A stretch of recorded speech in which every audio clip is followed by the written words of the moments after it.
Assalamu alaikum, good morning and welcome to English class. We hope that our college will open this November, but for some unavoidable reason this vacation has been extended to up to December. We hope that government will open their college and you have test exam and board preparation. আমরা প্রায় নভেম্বরের at the end একটা preparation second year প্রিপারেশনমূলক class হবে আজকে, খুবই গুরুত্বপূর্ণ, and we will learn it very attentively. In our English second paper we know we have grammar. We have to learn basic grammar because in admission test you have already learned Dhaka University and other institution will conduct their examination in written test also.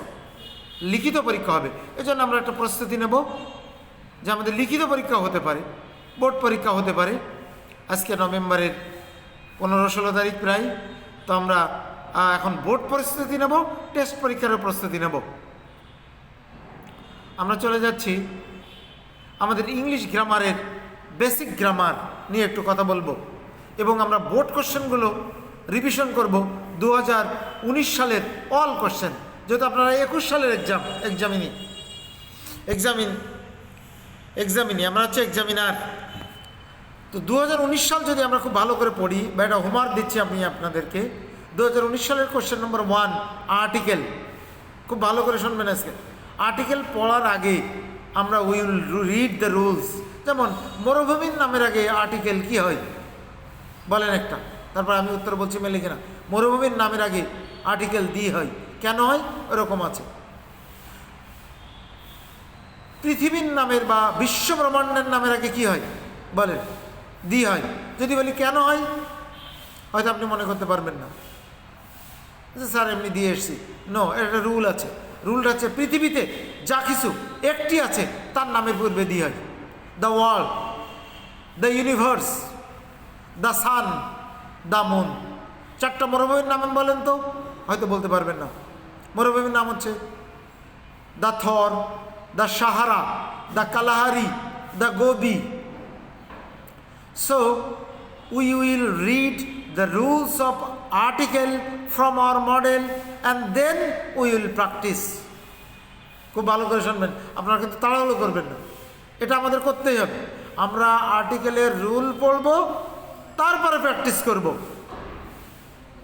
8টা বা 10টা বোর্ডের practice করব, 8টা বোর্ডের practice করব rule পড়ার পরে, article পড়ে নেব। নাম্বার 1। নাম্বার 2, আমরা একটু বুঝে বুঝে পড়বো, অর্থ বলবো, কেন হলো কারণটা জানার চেষ্টা করব। 2-1টা যদি না বুঝি স্যারকে জিজ্ঞেস করবো, যে কোনো ইংলিশ টিচার, অথবা কমেন্টে লিখবো, অথবা টিচারকে ডিরেক্টলি ফোন করব। আমরা আপনাদের প্রতি বিরক্ত হব না। মোবাইল নাম্বারটা আমি আবারও দিয়ে দিচ্ছি, 01911532354 or 01558562650।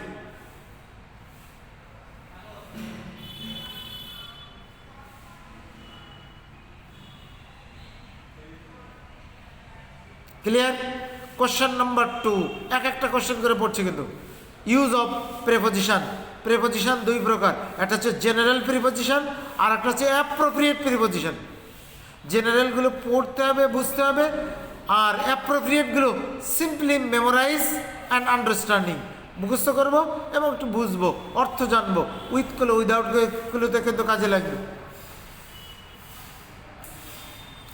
সুতরাং আমরা মডেল থেকে প্রিপোজিশন পড়বো, যেগুলো বুঝবো সেগুলো পড়বো, যেটা কঠিন বিদঘটে আমার নলেজের বাইরে সেগুলো আমরা নাও পড়তে পারি এই মুহূর্তে।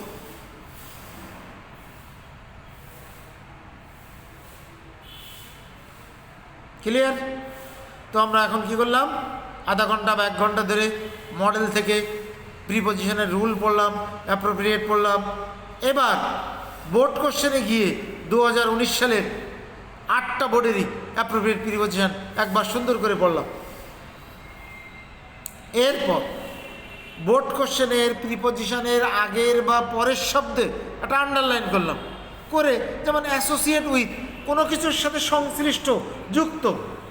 এবার আমরা অ্যাসোসিয়েট উইথ মুখস্থ করলাম, অ্যাসোসিয়েট মানে সংশ্লিষ্ট। এর আগে আমরা কি করেছি, জেনারেল রুল পড়েছি, আমরা আগে কম বেশি পড়েছি, জাস্ট একটু রিভিশন করে নিলাম, আরেকবার মনে করে নিলাম। মানে অ্যাড টু, কোনো কিছুর সাথে যোগ করা হচ্ছে অ্যাড টু, কিন্তু মনে ভাবে যোগ করা কোনো কিছুর সাথে, তাহলে তো স্যার উইথ হয় না, এখানে add to.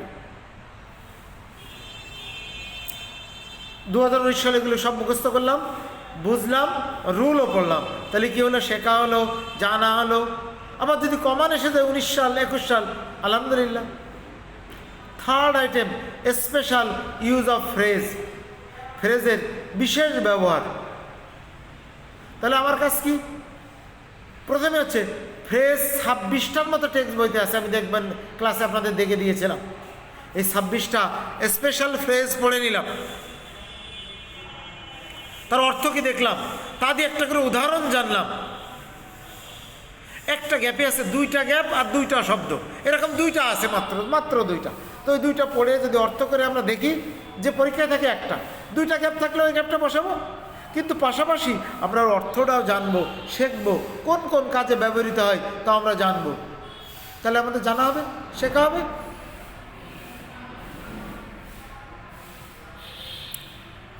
Question number 4, completing sentence. একটা বাক্য লেখা থাকবে পরে বা আগে, আর একটা বাক্যের অর্ধেক বা আংশিক লেখা থাকবে, আপনাকে আংশিক তুলে বাকি সেন্টেন্স লিখে তার নিচে আন্ডারলাইন করতে হবে। এটা অনেক গ্রামারের কম্বিনেশন, সেই গ্রামারগুলো দেওয়া আছে মডেলের মধ্যে। আমরা মডেলে গিয়ে রুলগুলো সুন্দর যেগুলো দেখে দিয়েছি সুন্দর করে পড়বো, একটা বাক্য দেখবো, যেটা বুঝতে পারি না স্যারদের সাথে কনসাল্ট করব, কমেন্টে লিখবো, পড়ে এবার 19 সালের যে 8টা কমপ্লিটিং সেন্টেন্স আছে পড়লে ইনশাল্লাহ এর মধ্যে বেঁধে যেতে পারে। পড়বো, বুঝবো এবং শিখবো। 4টা কোশ্চেন গেল। কোশ্চেন নাম্বার 5, এটা হচ্ছে মোস্ট ইম্পর্টেন্ট আমার কাছে মনে হয়, রাইট ফর্ম অফ ভার্ব। এটা পড়ার আগে আমরা একটু ভার্ব দেখে নেব, টেন্স দেখে নেব, rules of right form of verb একবার দেখব। এটা দেখা হয়ে গেলে আমরা শুরু করব রাইট ফর্ম অফ ভার্ব পড়া। যেমন ইফ এনিওয়ান ট্রাভেল, কিন্তু ইফ এনিওয়ান এটা চিরন্তন সত্য, থার্ড পারসন সিঙ্গুলার নাম্বার, তাহলে ভার্বের শেষে যোগ হবে। ইফ এনিওয়ান ট্রাভেলস, আমি যতক্ষণ বুঝবো না ততক্ষণ লিখবো না, উত্তরমালা দেখে আমরা করব না, আমরা অবশ্যই বুঝবো তারপরে লিখবো। কোনো সময় প্যাসিভ থাকবে, কোনো সময় ভার্বে আইনজি যোগ হবে, আমরা একটু অপেক্ষা করব। এরকম করে আমরা 5-6টা টেন্স, 8টা বোর্ডের রাইট ফর্ম অফ ভার্ব করি। অবশ্যই আমরা শিখব, রুল মনে পড়বে, রিভিশন হবে। বন্ধের মধ্যে আপনারা পড়তেছেন না, পরীক্ষা হয় কি হয় না, পরীক্ষা হোক আর না হোক আমাদেরকে শিখতে হবে, শেখার কোনো বিকল্প নেই। চাকরি করতে যাবেন সেখানে আপনাকে বিসিএস পরীক্ষা দিতে হবে, আপনাকে ভয়েস চেঞ্জ, প্রত্যেকটা গ্রামার পয়েন্টে পয়েন্টে কিন্তু সেখানে নেওয়া হবে, শেখার কোনো বিকল্প নেই। আপনারা কঠিন দু একটা, সবার জন্য যেটা কঠিন হয় আপনার জন্য সেটা একটু কঠিন, সেটা একটু শেখার চেষ্টা করলাম, যদি দু একটা না পারে ওভারকাম করলাম। সবার তো আর ইংলিশে 80 পাওয়া দরকার নেই, যারা পারে তারা 80 পাক।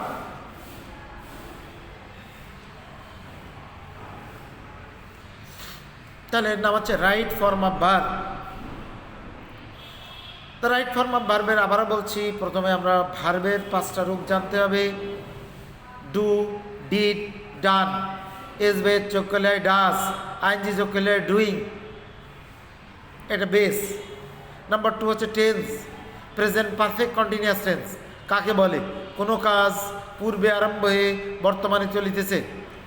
স্ট্রাকচার কি? হ্যাভ বিন, হ্যাজ বিন, ভার্বে আইএনজি যোগ, হইতে থেকে থাকলে সিন্স, ধরিয়ে যাবে থাকলে ফর। তাহলে আমি 2 ঘন্টা ধরে পড়িতেছি, কি ট্রান্সলেশন হবে? আজকে তো বেসিক ক্লাস, কোনো বই ট্রই না, একদম বেসিক ক্লাস, বেসিক কথা অত্যন্ত গুরুত্বপূর্ণ। এটা ফলো করলে আপনি অবশ্যই ইংলিশ গ্রামার শিখবেন। তাহলে আমি 2 ঘন্টা ধরে পড়িতেছি, আগে টেন্স নির্ণয় করতে হবে, কোন টেন্সের মধ্যে পড়ে? 4 নম্বর টেন্স, প্রেজেন্ট পারফেক্ট কন্টিনিউয়াস, এর গঠন কি? Subject plus have been, has been, ভার্বে আইনজি যোগ, হইতে থেকে সেন্স, দরিয়া যাবত ফর। তাহলে আমি লিখলাম I have been reading this book for 2 hours. আমি এই বইটি 2 ঘন্টা ধরিয়া পড়িতেছি।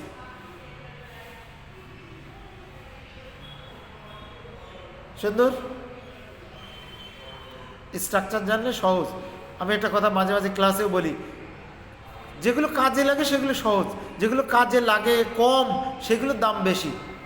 সেটা ইংলিশ গ্রামারেও আবার বাস্তব জীবনে। মনে করেন সোনা, রূপা, ডায়মন্ড সবচেয়ে দামি, এগুলো যদি না থাকে আপনার জীবন কোথাও আটকাবে না। পানি অত্যন্ত প্রয়োজন, ফ্রি। পানি কেনাও যায়, ফ্রিও পাওয়া যায়। অক্সিজেন অত্যন্ত প্রয়োজন, ফ্রি। খাবার আমাদের একটু কষ্ট করতে হয়, ফ্রিও পাওয়া যায়। Next question number 6, transformation. যদি এটা কারোর কাছে কঠিন মনে হয় তাও আমাদের একটু পড়তে হবে, যেহেতু ট্রান্সফরমেশন অন্য অন্য গ্রামারের সাথে সংশ্লিষ্ট। ট্রান্সফরমেশন না পারলে অন্য অন্য গ্রামারও সহজে পারা যায় না।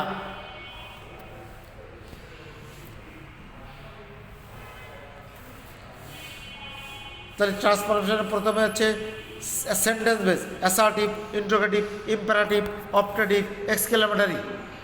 তারপরে হচ্ছে ভয়েস চেঞ্জ, তারপরে হচ্ছে degree, positive degree, comparative degree, superlative degree. এরপরে হচ্ছে সিম্পল, কমপ্লেক্স, কম্পাউন্ড। আমি একটা শিখে রাখি, এটাই পরীক্ষায় আসতে পারে, প্রায় বাস্তব জীবনে কাজে লাগে। Complex, though he was ill, he came to college. এর সিম্পল হচ্ছে in spite of his being ill অথবা illness he came to college. Compound সোজা, আর ওটাই পরীক্ষায় আসে। দোয়াল দো থাকলে কম্পাউন্ড হবে, দোয়াল দো উঠে গিয়ে 2 বাক্যের মাঝখানে বাদ বসবে।